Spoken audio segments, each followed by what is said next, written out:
person. It's not what I want at all. It's terrible. Yeah, it's rough.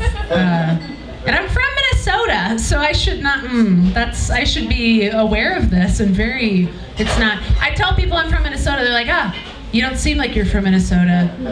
The rest of my family absolutely seems like they're from Minnesota. I'll give an example. One time my grandpa was talking about the best pasta that he ever had in his life in Italy. How amazing it was, right? Just delicious. And my grandma just like turns around and shakes him from this beautiful dream. And is like, Bob, that wasn't in Italy. That was at Epcot Center. And I want to get there, you know? I want to get there. I want to be so Minnesotan that even Disney World is a cultural experience, right? One day. I don't blame him though. Like I know that cuisine in Minnesota, it's weird. Taste buds are off, right? Like I don't know if you all knew this, but actually dental health in Minnesota is very poor because toothpaste is too spicy, right? They're like, what is this, crass? No, just give me some ketchup, right? It's kind of a vibe. I'm glad I don't have a Minnesotan accent. I'm very stoked about that. I feel like if I did, no one would take me seriously in this very serious profession that I find myself in. I was watching an episode of Cops one time, took place in Minneapolis, and this young hotshot cop gets out of his car, right, and just like walks up to this woman and goes, so, you out prostituting today? What the fuck, you guys? I'm like, how do you do your job as a cop after making a comment like that to somebody? Like, what do you say next? Like, oh, ma'am, I'm sorry, you're under arrest for tooting around. There's just... Tooting, you're right, you got it. Very good. Tooting around.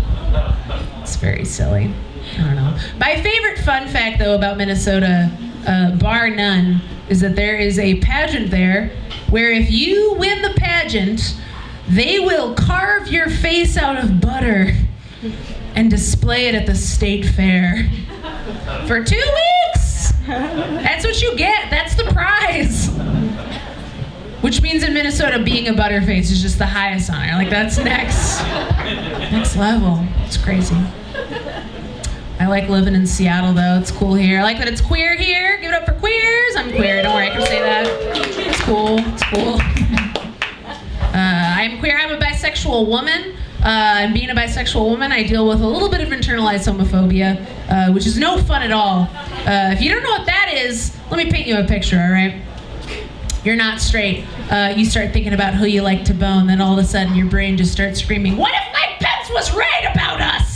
Then you gotta go find a chalkboard and just write, he's not on it over and over again until you feel comfortable telling people you drove a Subaru in high school. That's how that works. It's not fun, don't recommend it. It's very silly. Internalized homophobia makes you do dumb things, really silly things, things that just don't make any sense. When I was getting ready to go to San Francisco last summer for the Pride Festival, I was like, should I pack my Birkenstocks? My brain was like, nah, too gay. Don't do it. What? Do you hear where I was going, dude? Stupid, right? It's very dumb. And when I think back, like, when I was in high school and I'm like, oh man, there's no way that I was gay. And, like, the mental gymnastics I took just to justify that I was not gay, I was like, I'm not in love with my best friend.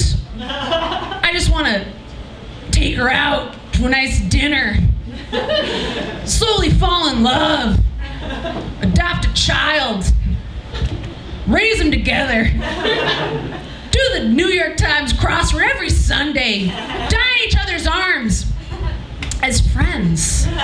So chill, really straight, super hetero. Okay, I'm gonna get out of here. I've been Evelyn. Go ahead.